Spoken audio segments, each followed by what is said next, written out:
ఈ మరి ఈనాడు ఈ యొక్క చిత్రం ఇక్కడ ప్రారంభించడం చాలా ఆనందంగా ఉంది. సినిమా కూడా సంబంధించింది ఒక భారీ షెడ్యూల్ ఇక్కడ కూడా పెట్టుకుని ఇక్కడ కూడా చేస్తాం మేము.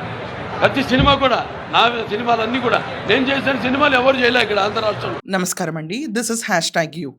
ఆంధ్రప్రదేశ్ అమరావతిలో గడిచిన 48 గంటల్లో 2 మేజర్ ఈవెంట్స్ జరిగినాయి. మనం చూసుకుంటే ఒకటి క్రీడా రంగానికి, ఇంకోటి సినీ రంగానికి చెందిన ఈవెంట్స్. దీంట్లో మనం చూసుకుంటే సినిమా రంగం ఎక్కువ పార్టిసిపేట్ చేశారు. ఆంధ్రప్రదేశ్ అమరావతికి ఒక కొత్త నూతన గ్లో ఈరోజు తీసుకురావడానికి వీళ్ళు ముందుని నడిపిస్తున్నారు. ముందుగా మొదలు పెడితే సినిమా రంగానికి చెందిన ఈవెంట్కి వస్తే నందమూరి బాలకృష్ణ గారి 112వ సినిమా నిన్న ముహూర్తం షాట్ మనం చూసాము. నారా లోకేష్ గారు క్లాప్ కొట్టారు, కందుల దుర్గేష్ గారు కెమెరా ఆన్ చేశారు. ఆ ఈవెంట్కి మనం చూసుకుంటే సురేష్ బాబు గారు అందరూ కూడా పార్టిసిపేట్ చేశారు. దీంట్లో విశిష్టత ఏంటంటే ఈ సినిమా తీసే ప్రొడ్యూసర్ చెరుకూరి సుధాకర్ గారు కూడా అమరావతి చుట్టుపక్కల ప్రాంతాల వారే. అలాగే డైరెక్టర్ కొరటాల శివ గారు కూడా చుట్టుపక్కల ప్రాంతాల వాళ్ళు 50 కిలోమీటర్ల దూరం ఉంటుంది అంతే మ్యాక్స్ వాళ్ళ విలేజ్. అండ్ మన బాలకృష్ణ గారు నిమ్మకూరు అందరికీ తెలిసిందే. సో స్వస్థలాలు ఎక్కడున్నా కూడా వాళ్ళు ఆంధ్రప్రదేశ్కి చెందిన వాళ్ళు అవడంతో అమరావతి చుట్టుపక్కల ఉండటంతో 20 ఏళ్ల తర్వాత నందమూరి బాలకృష్ణ గారు నిన్న అనౌన్స్ చేశారు, ఒక పెద్ద సినిమా ఇక్కడ షూటింగ్ జరగబోతుంది, ముహూర్తం క్లాప్ ఇక్కడ కొట్టాము అని చెప్పి. ఇది నిజంగా ఆలోచిస్తే 20 ఏళ్ల నుంచి ఒక పెద్ద సినిమా అక్కడ షూటింగ్ కాదు కదా, క్లాప్ కూడా కొట్టలేదు. ఆంధ్రప్రదేశ్ విభజించబడిన తర్వాత సినిమా రంగానికి చెందిన ఆంధ్రాకి సంబంధించిన వాళ్ళందరూ తెలంగాణలో ఉండటానికి ఎక్కువ ఇష్టపడతారు. వాళ్ళు ఇక్కడే పన్నులు కడతారు, ఇక్కడే బాగుంటారు, ఇక్కడే ఇళ్ళు ఉంటాయి, ఇక్కడే ఆఫీసులు ఉంటాయి, ఇక్కడే స్టూడియోలు ఉంటాయి. ఆంధ్రప్రదేశ్ నుంచి మాత్రం టికెట్ వసూలు డబ్బుల కోసం ఎక్స్పెక్ట్ చేస్తారు. అట్ ద సేమ్ టైం అక్కడున్న గవర్నమెంట్ని ఎప్పటికప్పుడు ప్రెషరైజ్ చేస్తూ టికెట్ రేట్లు పెంచండి అని కూడా అడుగుతూ ఉంటారు. కనీసం షూటింగ్ కూడా ఆంధ్రప్రదేశ్కి రారు. బాలకృష్ణ గారు నిన్న చాలా దమ్ముగా, అంటే నిజంగా ఆయనకున్న గుండె ఎవరికి ఉండదండి, స్ట్రైట్ ఫార్వర్డ్గా చెప్తారు ఏదన్నా కూడా బాలకృష్ణ గారు. సో బాలకృష్ణ గారు నిన్న ఏమన్నారు, 70% దాకా సినిమా ఇండస్ట్రీ ఇన్కమ్ వచ్చేదంతా కూడా ఆంధ్ర నుంచి, 30% తెలంగాణ నుంచి వస్తుంది. ఇట్స్ హై టైం ఆంధ్రాకి సినిమా ఫ్రెటర్నిటీ అంతా షిఫ్ట్ అవ్వాలని బాలకృష్ణ గారు నిన్న సూచించారు. ఇది ఇలాంటి సినిమా షూటింగ్స్ కానీ చాలా చేస్తే తప్ప రెవెన్యూ అనేది పెరగదు. ఆంధ్ర మూలాలు ఉన్న అది పక్క రాష్ట్రం కింద భావిస్తూ ఉంటారు ప్రతి ఒక్కళ్ళు. ఇలాంటి తరుణంలో నిజంగానే ఒక సాడ్ మూమెంట్, కానీ ఇలాంటి సాడ్ మూమెంట్ కూడా ఒక ఫుల్ స్టాప్ పెడుతూ కొత్త చాప్టర్ని మొదలుపెట్టారు బాలకృష్ణ గారు నిన్న.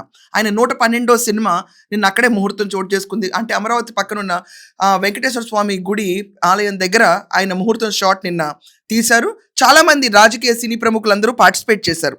అంగరంగ వైభవంగా నిన్నది స్టార్ట్ అయింది. ఇక అది కాకుండా బాలకృష్ణ గారు ఆంధ్రప్రదేశ్ విభజించబడిన తర్వాత ఆయన 100వ సినిమాగా గౌతమిపుత్ర శాతకర్ణిని తీశారు. దాంట్లో అమరావతి రాజధాని కింద, అలాగే బౌద్ధుల ప్రతిష్ఠ కింద మొత్తం చూపించారు ఆయన. షూటింగ్ అయితే అమరావతిలో చేయలేదు, కానీ ఎంఫసిస్ ఆన్ అమరావతి విపరీతంగా ఉంది ఆ సినిమాలో.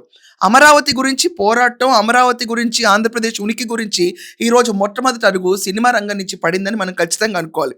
ఇక్కడ ఏంటంటే పన్నులు కట్టడం ఇక్కడ, కావాల్సిన డబ్బులు అక్కడ. ఇదే వాయిస్ ఫ్యాన్స్ ఇక్కడ తెలంగాణ గవర్నమెంట్ని ప్రెషరైజ్ చేసి అడగరు. ఆంధ్ర ప్రభుత్వాన్ని మాత్రం టికెట్ రేట్ల గురించి హోరాహోరిన ప్రతి ఒక్కళ్ళు రిక్వెస్ట్ కాదండి, హార్ష్ టోన్లో కూడా అడుగుతారు, ఇచ్చి తీరాలి మాకు అన్నట్టు. కానీ పన్నులు అక్కడ కట్టరు, షూటింగ్లు అక్కడ చేయరు. ఏది చేయకుండా వాళ్ళకి మాత్రం బెనిఫిట్స్ అన్నీ కావాలి. చాలా మందికి ఈరోజు ఆంధ్ర బ్యాక్గ్రౌండే ఉంది, మూలాలన్నీ ఆంధ్రప్రదేశ్ నుంచే ఉంటాయి, కానీ వాళ్ళు ఎవ్వరూ అక్కడ ఒక్కసారి కూడా చూడరు. ఇది ఫ్లైట్. రెండో ఈవెంట్ చూసుకుంటే మనం ఆంధ్రప్రదేశ్ ప్రీమియర్ లీగ్కి మంగళగిరి స్టేడియంలో నిన్న మ్యాచ్ జరుగుతుంటే రామ్ చరణ్ గారు వెళ్ళారు. రామ్ చరణ్ గారికి అక్కడున్న ఆంధ్రప్రదేశ్ క్రికెట్ అసోసియేషన్ అవనండి, లేకపోతే రాజకీయవేత్తలు వెళ్ళిన వాళ్ళతో అంత సన్నిహితం లేకపోయినా వాళ్ళు పిలిచిన వెంటనే ఆయన వెళ్ళి అక్కడ స్టేడియం అంతా చూసి ఇంటర్నేషనల్ స్టేడియం లాగా ఉందని చెప్పి మెచ్చుకున్నారు. నిన్న ఎవరికి టికెట్స్ అక్కడ అమ్మకుండా 10,000 మంది దాకా స్టేడియంకి వచ్చి మ్యాచ్ చూశారు. ఇది ఒక రకంగా ప్రైమ్ మూమెంట్. మనం చూసుకుంటే ఇక్కడ అసలు మిస్ అయింది ఎవరు మొత్తం ప్రాసెస్లో అంటే జూనియర్ ఎన్టీఆర్.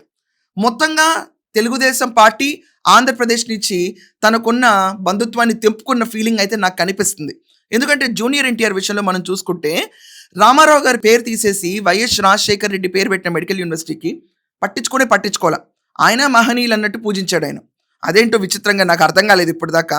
అక్కడ గట్టిగా నుంచోలేకపోయారు. నారా భువనేశ్వర్ గారిని ఫ్లోర్ ఆఫ్ ద హౌస్లో ఆఖరికి గుట్కా నాని అతను బెస్ట్ ఫ్రెండ్ అండి, అతను వచ్చి మాట్లాడినా ఎవరిని రెచ్చిపోయినా కూడా మహిళలను అనకూడదని చెప్పాడు తప్ప ఎక్కడ కూడా వాళ్ళ మేనత్త గురించి సపోర్ట్గా రాలేదు. అలాగే రామారావు గారు శతజయంతి ఉత్సవాలకి హైదరాబాద్లో ఉన్నా కూడా పార్టిసిపేట్ చేయలేదు, చాలా దూరంగా ఉన్నాడు. సో ఆంధ్రప్రదేశ్కి, చంద్రబాబు నాయుడుకి, గవర్నమెంట్కి చాలా దూరంగా ఉంటాం. ఈరోజు అతన్ని ఆంధ్రప్రదేశ్ నుంచి పూర్తిగా కట్ చేసే విషయం. ఎవరు వద్దన్నా కద్దన్నా జూనియర్ ఎన్టీఆర్కి ఆంధ్రప్రదేశ్కి చాలా తేడా ఉంది ఈరోజు.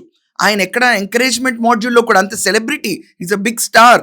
అతను వచ్చి నుంచుంటే చాలా వరకు ఒక ఫేస్ వాల్యూ యాడ్ అవుతుంది ఏపీకి అండ్ పార్టీకి. ఎక్కడ అతను ముందుకు రావటం మానేశాడు. ఇదివరకు ఎన్నికల్లో ఒక్కసారి అతను ప్రచారం చేసిన తర్వాత కూడా పార్టీ ఓడిపోయింది. ఓడిపోయిన దగ్గర నుంచి ఎందుకు డిఫరెన్స్ వచ్చినాయి ఎవరికి తెలియదు, కానీ హైట్స్ ఆఫ్ డిఫరెన్సెస్ మాత్రం ఉన్నాయి. రామారావు గారు పేరు పెట్టుకున్నా అతని శతజయంతి ఉత్సవాలకు కూడా పార్టిసిపేట్ చేయలేని జూనియర్ ఎన్టీఆర్ పైన భిన్న స్వరాలు కూడా వినిపించినాయి.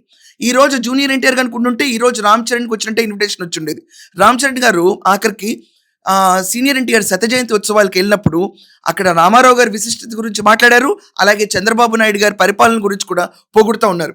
ఈరోజు ఆంధ్రప్రదేశ్లో ఇద్దరు సినిమా సంఘానికి చెందిన అగ్రనేతలు ఉన్నారు. చూసుకుంటే బాలకృష్ణ గారు, పవన్ కళ్యాణ్ గారు. వీళ్ళిద్దరూ గట్టిగా అనుకుంటే సినిమా ఇండస్ట్రీ తెలంగాణ నుంచి ఏపీకి షిఫ్ట్ అవటం చాలా ఈజీ అవుతుంది. ఈ రోజు దానికి మొదటి అడుగు పడింది అనిపిస్తుంది నిజంగా. ఎవరెవరైతే నిజంగా నా దృష్టిలో ఆంధ్రప్రదేశ్లో సినిమాలు షూటింగ్ చేయకుండా పనులు అక్కడ కట్టకుండా ఇక్కడ ఉంటున్నారో వాళ్ళకి టికెట్ హైక్ ఇవ్వకుండా ఉంటే మంచిది. వాళ్ళని ప్రోత్సాహకాలు ఇచ్చి వాళ్ళని ఎంకరేజ్ చేసి ప్రొడ్యూసర్స్కి బెనిఫిట్ చేస్తున్నప్పుడు వాళ్ళు మాత్రం అది పక్క రాష్ట్రంగా భావిస్తున్నప్పుడు వాళ్ళకి ఎందుకు ప్రోత్సాహకాలు ఇవ్వాలి? బాలకృష్ణ గారు, రామ్ చరణ్ గారు ఇలా అందరూ ఇలా చేస్తున్నట్టు మిగతా వాళ్ళు వచ్చి పార్టిసిపేట్ చేయలేరా? ఆంధ్రప్రదేశ్ని ఎంకరేజ్ చేయలేరా?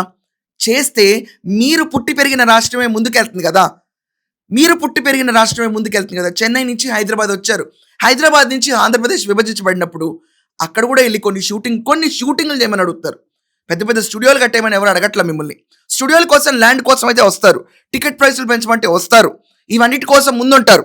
కానీ ఆంధ్రప్రదేశ్లో చలనచిత్ర రంగం ఇచ్చేది ఏంటి అంటే రవ్వంత కూడా ఉండదు, కానీ కోరేది మాత్రం కొండంత. సో వీళ్ళిద్దరూ చేసిన మూవ్ని ఇన్స్పిరేషన్గా తీసుకుని మిగతా ఆంధ్ర యాక్టర్స్ అందరూ ముందుకు రావాలని ఆశిస్తూ హ్యాట్స్ ఆఫ్ టు బాలకృష్ణ గారు ఇలాంటి ఇనిషియేటివ్ తీసుకున్నందుకు, and hats off to Ram Charan garu for coming and really participating in the event, and it added up a new glow to the state. So మీ అందరి ఒపీనియన్ ఏంటి దీనిపైన? జూనియర్ ఎన్టీఆర్ కనుక ఇంకొంచెం బాగుంటే అతనికి కూడా ఈరోజు పేరు ప్రఖ్యాతలు ఆంధ్రప్రదేశ్ డెవలప్మెంట్లో పార్టిసిపేషన్ చేయడానికి అవకాశం ఉండేదా కాదా? మీ ఒపీనియన్స్ ఖచ్చితంగా రాయండి. That's all for now. Thank you.